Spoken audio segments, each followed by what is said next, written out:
تو ہمارے اسلاف اس مہینے کا بڑی شدت سے انتظار کیا کرتے تھے، ماہ رمضان کا بڑی شدت کے ساتھ انتظار کیا کرتے تھے، شوق ظاہر کرتے تھے کب اللہ یہ بابرکت مہینہ لے آئے اور ہم اس کی رحمتوں کو، اس کی برکتوں کو، اس کے انوارات کو، اس کی بہاروں کو لوٹیں۔ جس طرح ایک نو عروس، نئی نویلی دلہن اپنے شوہر کا انتظار کرتی ہے، اس سے بھی زیادہ ہمارے اسلاف رمضان کے بابرکت مہینے کا انتظار کیا کرتے تھے۔ کتابوں میں موجود ہے، کانوا یدعون ستۃ اشہر ان یبلغہم رمضان ثم یدعون ان یتقبلہ منہم ستۃ اشہر۔ اسلاف 6 مہینے اس بات کی دعا کرتے تھے، رب کے سامنے اپنی تمنا ظاہر کرتے تھے، اپنی آرزو ظاہر کرتے تھے کہ اللہ ہمیں اتنی زندگی عطا فرما کہ ہم رمضان کا بابرکت مہینہ پالیں، ہمیں رمضان تک پہنچا دے، ہماری زندگی کی ڈور اتنی ڈھیلی کر دے کہ ہم رمضان کو پالیں۔ 6 مہینے اس شوق کو ظاہر کرتے تھے، اس تمنا کا اظہار کیا کرتے تھے، اللہ کے سامنے مانگا کرتے تھے۔ اور پھر ثم یدعونہ ستۃ اشہر ان یتقبلہ منہم، رمضان کے چلے جانے کے بعد پھر 6 مہینے تک اللہ سے رو رو کر یہ دعا مانگا کرتے تھے، اے اللہ اس بابرکت مہینے میں تو نے جو خیر، نیکی، بر، بھلائی، اجر و ثواب کے کام، عبادت، قیام اللیل، تلاوت، ذکر و اذکار کی جو تو نے توفیق دی ہے، مولا کریم اگر تیری نگاہ میں یہ مقبول ہو گئے تو ٹھیک ہے، ورنہ ان کی کوئی حیثیت نہیں۔ 6 مہینے اس کی دعا کرتے رہتے تھے اللہ ان کو قبول فرما لے۔ تو آپ دیکھیں تو پورا سال یا تو رمضان کے انتظار میں، رمضان کے اشتیاق میں، رمضان کی تمنا میں، اور پھر رمضان کے کیے ہوئے اعمال کی قبولیت کی دعا میں گزرتا تھا۔ گویا پورا سال ایک رمضان کے ماحول میں ہمارے اسلاف کا گزرتا ہے۔ وَنَعُوذُ بِاللَّهِ مِن شُرُورِ أَنفُسِنَا وَمِن سَيِّئَاتِ أَعْمَالِنَا مَن يَهْدِهِ اللَّهُ فَلَا مُضِلَّ لَهُ وَمَن يُضْلِلْهُ فَلَا هَادِيَ لَهُ وَنَشْهَدُ أَنَّ سَيِّدَنَا وَمَوْلَانَا مُحَمَّدًا عَبْدُهُ وَرَسُولُهُ أما بعد فأعوذ بالله من الشيطان الرجيم بسم الله الرحمن الرحيم شهر رمضان الذي أنزل فيه القرآن هدى للناس وبينات من الهدى والفرقان وقال النبي صلى الله عليه وسلم عليك بالصوم فإنه لا مثل له أو كما قال النبي صلى الله عليه وسلم۔ درود شریف پڑھیں۔ اللهم صل على محمد وعلى آل محمد كما صليت على إبراهيم وعلى آل إبراهيم إنك حميد مجيد۔ اللهم بارك على محمد وعلى آل محمد كما باركت على إبراهيم وعلى آل إبراهيم إنك حميد مجيد۔ میرے محترم بزرگوں اور عزیز دینی بھائیوں،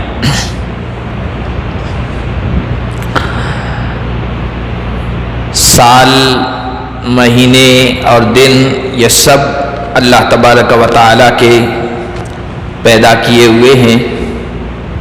وَرَبُّكَ يَخْلُقُ مَا يَشَاءُ وَيَخْتَارُ، تمہارا رب جو چاہے پیدا کرے اور جس کو چاہے چنے، جن دنوں اور جن راتوں کو چاہے پسند کرے اور فضیلت عطا فرمائے، یہ سب رب کے اختیار میں ہے۔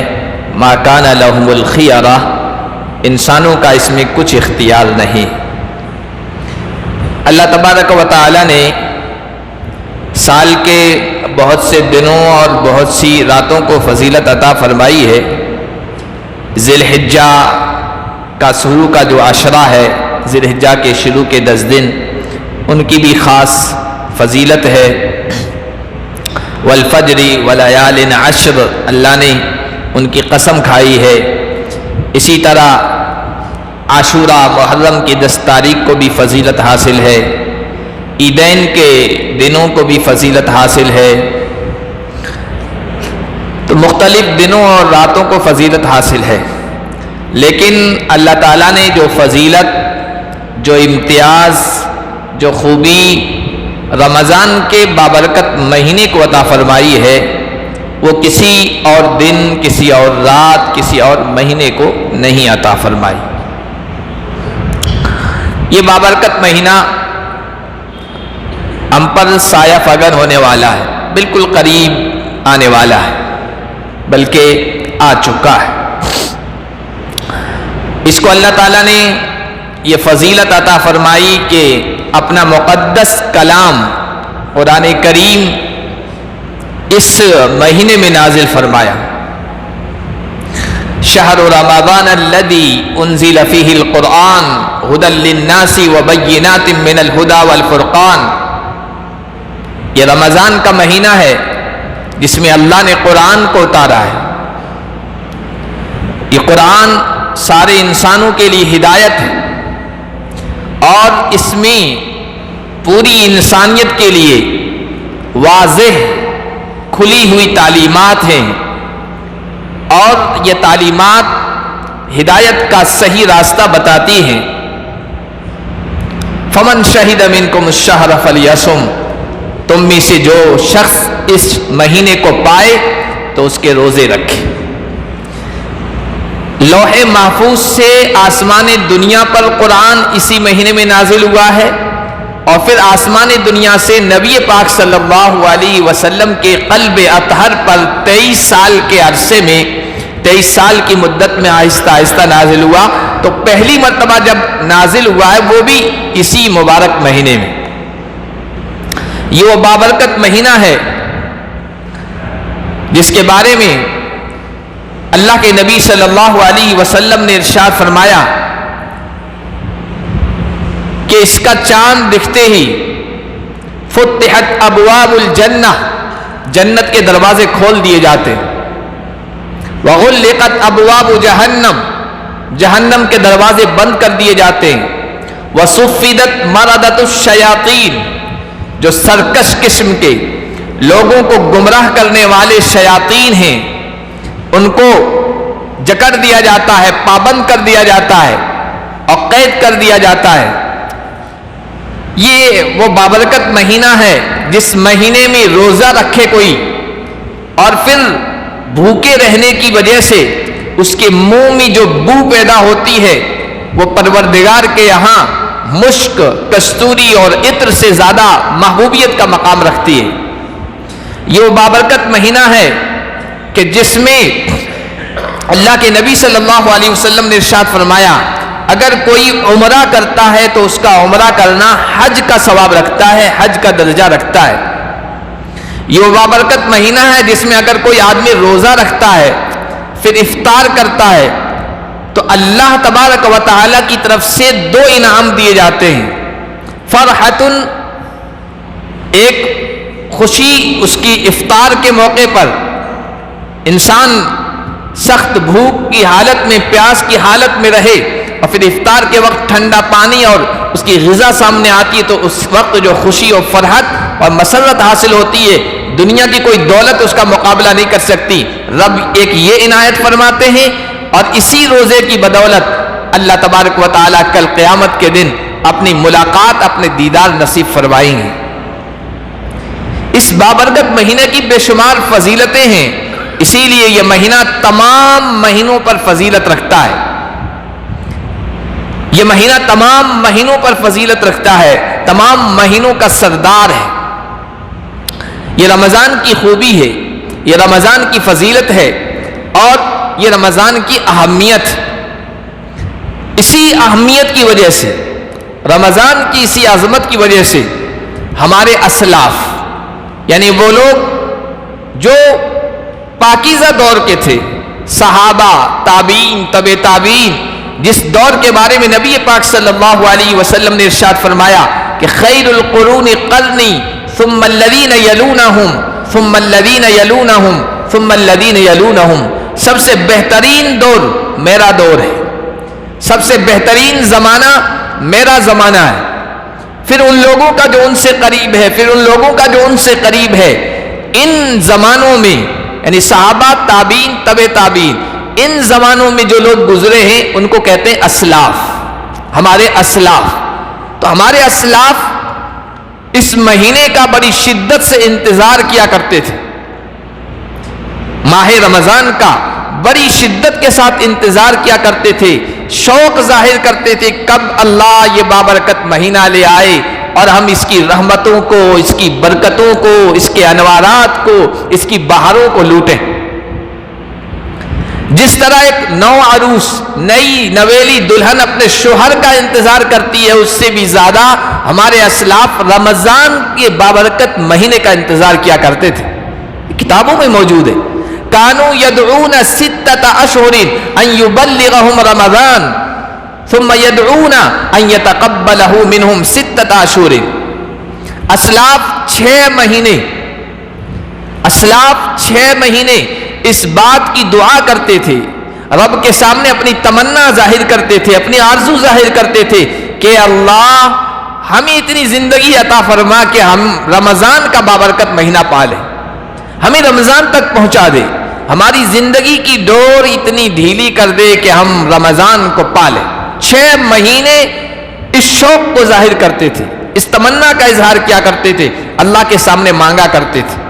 اور پھر ثم یدعونہ ستۃ اشہر ان یتقبلہ منہم، رمضان کے چلے جانے کے بعد پھر 6 مہینے تک اللہ سے رو رو کر یہ دعا مانگا کرتے تھے، اے اللہ اس بابرکت مہینے میں تو نے جو خیر، نیکی، بر، بھلائی، اجر و ثواب کے کام، عبادت، قیام اللیل، تلاوت، ذکر و اذکار کی جو تو نے توفیق دی ہے، مولا کریم اگر تیری نگاہ میں یہ مقبول ہو گئے تو ٹھیک ہے، ورنہ ان کی کوئی حیثیت نہیں۔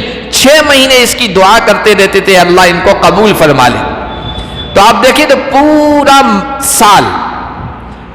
سال یا تو رمضان کے انتظار میں، رمضان کے اشتیاق میں، رمضان کی تمنا میں، اور پھر رمضان کے کیے ہوئے اعمال کی قبولیت کی دعا میں گزرتا تھا۔ گویا پورا سال ایک رمضان کے ماحول میں ہمارے اسلاف کا گزرتا تھا، اور ان کو یہ تمنا اور شوق کیوں نہ ہو کہ وہ سب نبی پاک صلی اللہ علیہ وسلم کی اتباع میں کیا کرتے تھے، نبی پاک صلی اللہ علیہ وسلم کی پیروی میں کیا کرتے تھے، آپ کی اقتداء میں کیا کرتے تھے۔ نبی پاک صلی اللہ علیہ وسلم کے بارے میں حدیث میں یہ موجود ہے کہ اللہ کے نبی صلی اللہ علیہ وسلم جب رجب کا چاند دکھ جایا کرتا تھا، یہ رمضان اب آئے گا، یہ شعبان چل رہا ہے، شعبان سے پہلے رجب کا مہینہ ہے، رجب کا چاند دکھتا تھا اس وقت یہ دعا کرتے تھے اللہم بارک لنا فی رجبنا و شعبان و بلغنا رمضان۔ اے اللہ یہ رجب کا مہینہ شروع ہو چکا ہے، رجب کا چاند طلوع ہو چکا ہے، رجب کے مہینے میں بھی ہمارے لیے برکت کے فیصلے فرما، شعبان کے مہینے میں بھی برکت کے فیصلے فرما، اور ہمیں رمضان تک پہنچا دے۔ اللہ کے نبی صلی اللہ علیہ وسلم اس کی دعا کیا کرتے تھے، اور نہ صرف دعا کیا کرتے تھے بلکہ رمضان کی تیاری کے لیے آپ روزے رکھنا شروع کر دیتے تھے۔ سیدہ عائشہ صدیقہ فرماتی ہیں کہ اللہ کے نبی صلی اللہ علیہ وسلم کو رمضان کے علاوہ کسی اور مہینے میں روزہ رکھنا اتنا پسندیدہ نہیں تھا جتنا شعبان کے مہینے میں تھا۔ شعبان کے مہینے میں آپ اتنے روزے رکھتے تھے کہ رمضان سے ملا دیتے تھے۔ رمضان کیا روزہ ہی نہیں، شعبان کے مہینے میں آپ صلی اللہ علیہ وسلم روزے رکھا کرتے تھے، اور یہ رمضان کی تیاری کے لیے وہ کرتا تھا۔ امت کے ساتھ آپ کی شفقت، امت کے ساتھ آپ کی رحمت اور رافت، امت کے ساتھ آپ کی سہولت کا یہ معاملہ ہے کہ آپ صلی اللہ علیہ وسلم نے امت کو یہ حکم دیا کہ 15 شعبان کے بعد روزہ نہ رکھے، آخری شعبان میں روزہ نہ رکھے کہ کمزور نہ پڑ جائیں اور رمضان کے روزے نہ رکھ سکے. اس لیے عادت کے روزے ہیں، جیسے ہر پیر اور جمعرات کو کوئی آدمی روزہ رکھتا ہے تو رکھ سکتا ہے 15 شعبان کے بعد، لیکن مسلسل روزے جس طرح نبی پاک صلی اللہ علیہ وسلم رکھا کرتے تھے، امت کو تو منع فرما دیا، لیکن خود کا یہ عالم تھا کہ شعبان کے مہینے میں روزہ رکھا کرتے تھے. یہ رمضان کے اشتیاق میں ہوتا تھا، یہ رمضان کے انتظار میں ہوتا تھا. اللہ کے نبی صلی اللہ علیہ وسلم پہلے سے ہی تیاری کیا کرتے تھے. تو رمضان کا انتظار کرنا یہ نبی پاک صلی اللہ علیہ وسلم بھی کیا کرتے تھے، صحابہ کیا کرتے تھے، اور ہمارے جو اسلاف تابعین اور تبع تابعین ہیں وہ بھی کیا کرتے تھے. اس لیے رمضان کا ایک شوق ہونا چاہیے. رمضان کے سلسلے میں ایک عجیب خوشی و مسرت کا اظہار مسلمانوں کی طرف سے ہونا چاہیے. صحابہ کرام رضوان اللہ علیہم اجمعین تو یہ کیا کرتے تھے کہ رمضان کا چاند خصوصی طور پر دیکھا کرتے تھے.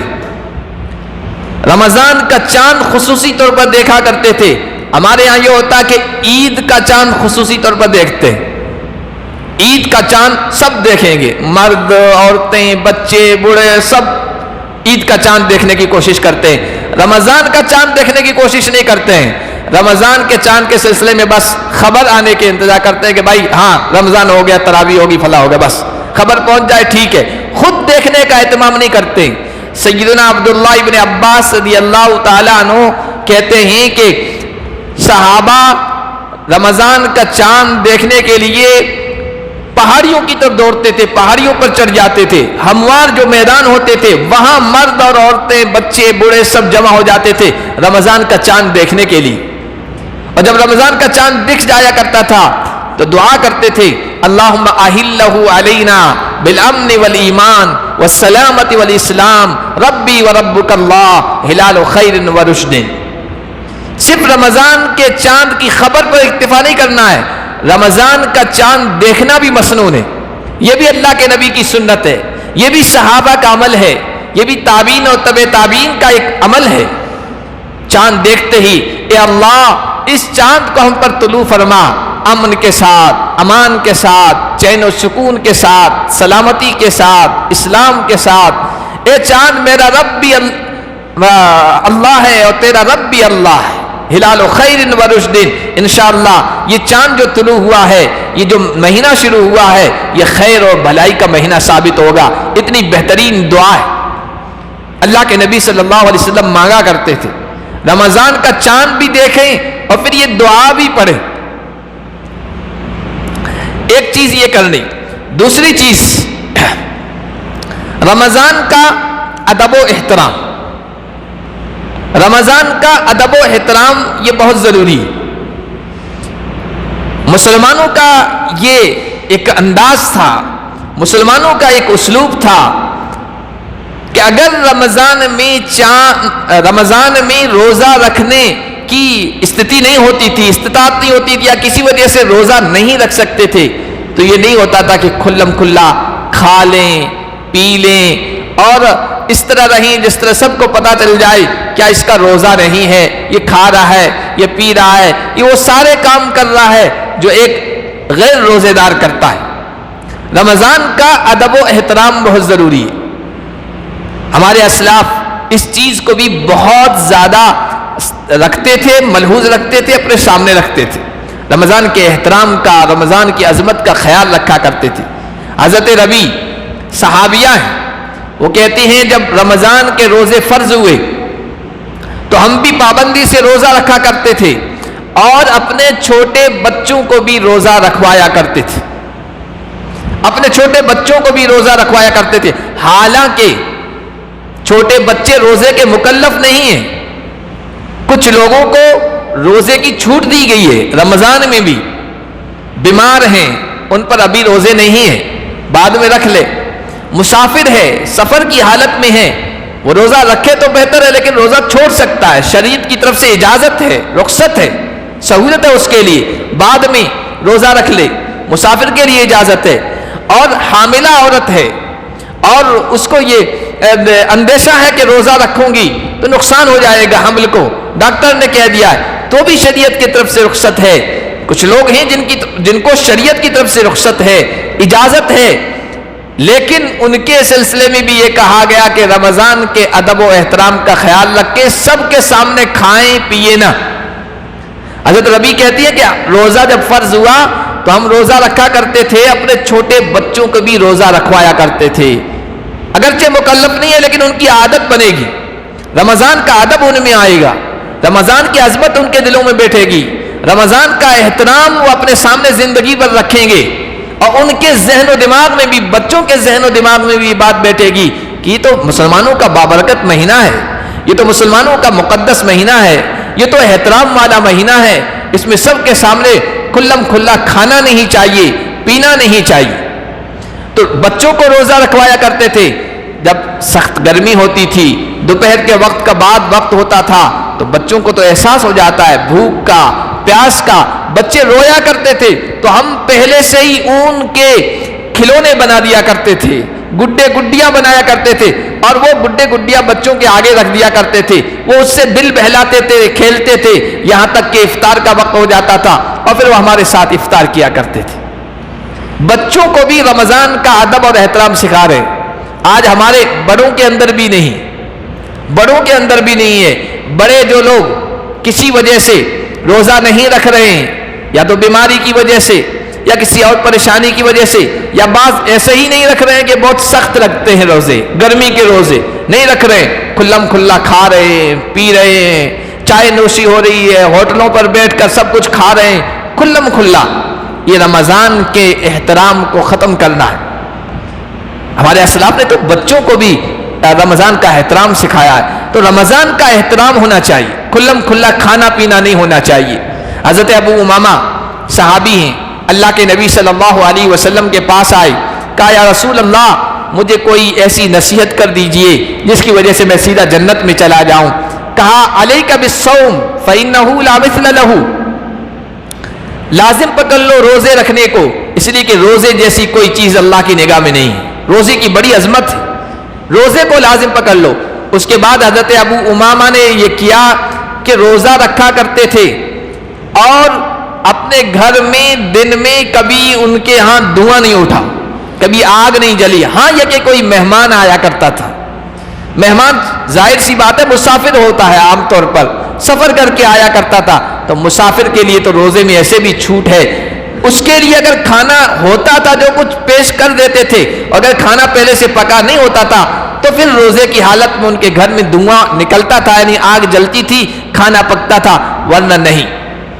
نفلی روزوں میں بھی ان کا یہ معمول تھا، یہ فرض روزے وہ تو ہے ہی، نفلی روزے بھی اگر وہ رکھا کرتے تھے تو پھر وہ اس کی پابندی کرتے تھے کہ روزے کی عظمت ہو، روزے کا ادب و احترام ہو۔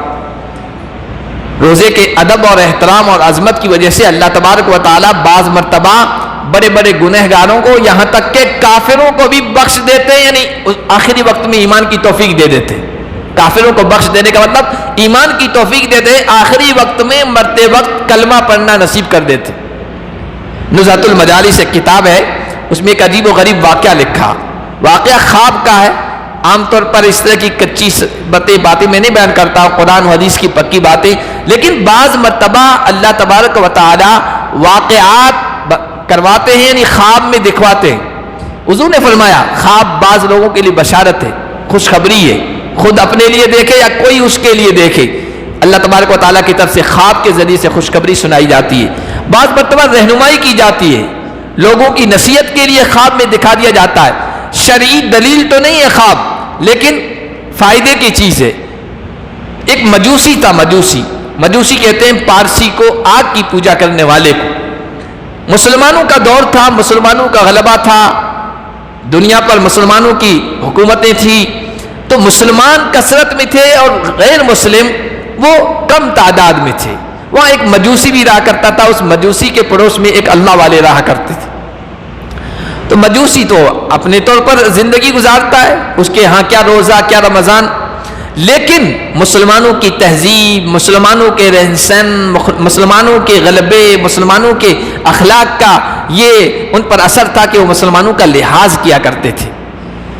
اس مجوسی کے بیٹے نے رمضان کے بابرکت مہینے میں کھلم کھلا کھا لیا پی لیا، باپ کو پتہ چلا تو باپ نے اسے ڈانٹا پھٹکارا، غصہ اس پر ظاہر کیا کہ تمہیں معلوم نہیں مسلمانوں کا مقدس مہینہ ہے، عظمت والا مہینہ ہے، احترام والا مہینہ ہے، اور تم نے اس مہینے میں کھلم کھلا کھا پی لیا۔ اپنے بیٹے کو ڈانٹ دیا، اس پر بات آئی گئی ہوگی۔ کچھ عرصے کے بعد اس مجوسی کا انتقال ہو گیا، اس دنیا سے چلا گیا۔ پڑوس میں جو اللہ والے رہتے تھے ان کو اللہ نے خواب میں دکھایا۔ وہ خواب میں کیا دیکھتے ہیں کہ وہ مجوسی جنت کی بہاروں میں مزے لوٹ رہا، جنت کے اندر ہے۔ اللہ والے نے پوچھا بھائی تو مجوسی تھا، تو آتش پرست تھا، تو آگ کو خدا مانتا ہے، آگ کی پوجا کرتا ہے، جنت میں کیسے آ گیا؟ جنت تجھے کیسے مل گئی اور جنت کی مزے کیسے لوٹ رہا ہے؟ تو اس مجوسی نے کہا کہ بات یہ ہوئی کہ ایک مرتبہ میرے بیٹے نے کھلم کھلا رمضان کے مہینے میں کھا پی لیا تھا، میں نے غصے کا اظہار کیا، اس کو ڈانٹ ڈپٹ کی کہ مسلمانوں کا مقدس مہینہ ہے، مسلمانوں کا بابرکت مہینہ ہے، اس کا احترام بھی تو نے ملحوظ نہیں رکھا۔ میں نے اپنے غصے کا اظہار کیا۔ اللہ کو میری یہ عادت اور میرا یہ عمل اتنا پسند آیا کہ اللہ تبارک و تعالیٰ نے آخری وقت میں مجھے کلمہ پڑھنے کی دولت عطا فرما دی، کلمہ پڑھنے کی سعادت عطا فرما دی، اور میں مسلمان کی حالت میں اس دنیا سے گیا ہوں۔ اللہ نے اس کی وجہ سے جنت میں داخلہ عطا فرما دیا۔ رمضان کے عظمت و احترام کی وجہ سے ایک غیر مسلم کو اللہ کلمے کی دولت سے مالا مال کر دیتے ہیں، اس نے کوئی عمل نہیں کیا، نماز، روزہ، حج، زکوٰۃ، جو اسلام کی بنیادی چیزیں ہیں ان میں سے کسی پر عمل نہیں کیا، لیکن اللہ نے جنت میں داخلہ عطا فرما دیا۔ تو یہ ضروری ہے کہ رمضان کا ادب، رمضان کا احترام، رمضان کی عظمت یہ ہمارے دلوں میں ہو، اور ہم اپنے بچوں کو، اپنی بچیوں کو، اپنے گھر کی مستورات کو، اپنے چھوٹوں کو، اپنے بڑوں کو، سب کو بتائیں کہ اگر کسی وجہ سے روزہ نہیں رکھ سکتے ہیں تو کم از کم یہ ہو کہ کسی کو پتہ نہ چلے کہ تم روزے سے نہ ہو۔ ہمارے بزرگان دین تو رمضان کا ادب و احترام اس انداز سے بھی کیا کرتے تھے کہ روزے کا بھی احساس نہیں ہونے دیتے تھے۔ گرمی کے روزوں میں عام طور پر ہم کسی نہ کسی طریقے سے ظاہر کر دیتے کہ آج بہت تھکان ہو گئی، آج تو اتنی پیاس لگ گئی، اتنی تکان لائق ہو گئی کہ تراویح بڑی مشکل سے پڑی، آج تو اتنی پیاس لگی تھی کہ ٹھنڈا پانی کا مٹکا سامنے ہوتا تو میں پی لیتا، اس طرح کے جملے بول دیتے۔ روزے کا ادب و احترام اس انداز سے ہمارے اسلاف کیا کرتے تھے کہ سخت پیاس اور بھوک کے باوجود بھی اپنے چہرے سے، اپنے کسی عمل سے یہ ظاہر نہ ہونے دیں کہ آپ کا روزہ اور آپ کو سخت بھوک پیاس لگی ہوئی۔ حضرت عبداللہ ابن مسعود جلیل القدر صحابی، وہ فرمایا کرتے تھے کہ جو آدمی روزہ رکھے تو اپنے گھر سے اس حال میں نکلے، مسجد کے لیے یا بازار کے لیے یا لوگوں سے ملاقات کے لیے اس حال میں نکلے کہ اس کے تیل لگا ہوا ہو بالوں میں اور چہرہ مسکراہٹ کے ساتھ سجا ہوا ہو، اور کسی طریقے سے یہ ظاہر نہ ہو کہ روزے سے ہے اور تکان ظاہر ہو رہی ہے اور یہ بھوکا پیاسا ہے۔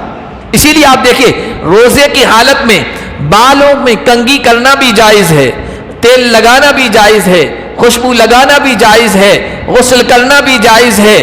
یہ سب اس لیے کیا جائے تاکہ آپ یہ محسوس نہ ہونے دیں کہ روزے کی وجہ سے میں تھک گیا۔ روزہ اس حال میں رکھیں کسی کو پتہ نہ چلے کہ آپ بھوکے ہیں، آپ پیاسے ہیں، آپ اللہ کے لیے رکھ رہے ہیں، اس کے لیے بھوک اور پیاس کو برداشت کر رہے ہیں۔ روزے کا ادب اور روزے کی عظمت اور روزے کے احترام اس طرح بھی ہمارے اسلاف کیا کرتے تھے۔ اس طرح گرمی کے روزے، یہ جو روزے آ رہے ہیں گرمی ہی میں آ رہے ہیں۔ صحابہ کرام رضوان اللہ علیہم اجمعین گرمی کے روزے کو بہت پسند کیا کرتے تھے، گرمی کے روزوں کی تمنا ہوا کرتی تھی۔ ہمارے ہاں تو رمضان سے 10 دن پہلے ہی فکر لگ جاتی ہے، پتہ نہیں روزہ کیسے رکھیں گے، کیسی گرمی ہوگی، فکر یہ ہوتی ہے گرمی میں کیسے روزہ رکھیں گے، اور صحابہ تمنا یہ کیا کرتے تھے کاش گرمی ہو اور ہم اس میں روزہ رکھیں۔ حضرت عامر ابن قیس ایک صحابی ہیں، یہ عراق میں رہتے تھے، بصرہ میں، وہاں گرمی کا ماحول ہے، گرم علاقہ ہے، وہاں روزے رکھا کرتے تھے۔ کسی کام کے لیے امیر معاویہ کے زمانے میں وہ ملک شام گئے، ملک شام ٹھنڈا علاقہ ہے، سیریا کا علاقہ۔ حضرت امیر معاویہ ان کی خدمت میں پہنچے اور بار بار باصرار کہا کہ کوئی کام ہو، کوئی حاجت ہو، کوئی ضرورت ہو تو بتائیے گا، میں آپ کا کام پورا کر دوں گا، آپ کی کچھ خدمت میں کر لوں۔ تو انہوں نے کہا، بار بار اصرار کیا تو کہا کہ کوئی کام نہیں ہے، اگر آپ کر سکتے ہو تو اتنا کرو کہ بصرے والی گرمی مجھے دے دو. روزے آ رہے ہیں، اس گرمی میں جو روزے رکھنے میں جو لذت محسوس ہوتی تھی وہ شام کے ٹھنڈے علاقے میں نہیں ہو رہی ہے. آپ بصرے والے روزے مجھے دے دو، بصرے والا ماحول مجھے دے دو. اگر آپ سے ہو سکتا ہے تو یہ کر لو. حضرت عائشہ صدیقہ رضی اللہ تعالی عنہا رمضان کے گرمی کے روزے نہیں، دوسرے نفل گرمی کے روزے بڑی پسند سے رکھا کرتی تھی. یہی معاملہ حضرت ابوبکر صدیق کا تھا. نفل روزے وہ سردی میں نہیں رکھا کرتے تھے، گرمیوں میں رکھا کرتے تھے، کثرت کے ساتھ نفل روزے رکھا کرتے تھے. تو گرمیوں کا رمضان مل رہا ہے، بعد میں پتہ نہیں کتنے سالوں کے بعد ملے گا، اور ہم رہیں گے کہ بھی نہیں رہیں گے. اس لیے بڑے ذوق اور شوق کے ساتھ گرمی کے روزے رکھیں کہ اللہ کو یہی پیاسا رکھنا اور بھوکا رکھنا اس مہینے میں پسند ہے، اور اس کا بڑا اجر و ثواب اللہ تبارک و تعالیٰ نے رکھا ہے. اسی طرح قرآن سے خصوصی تعلق.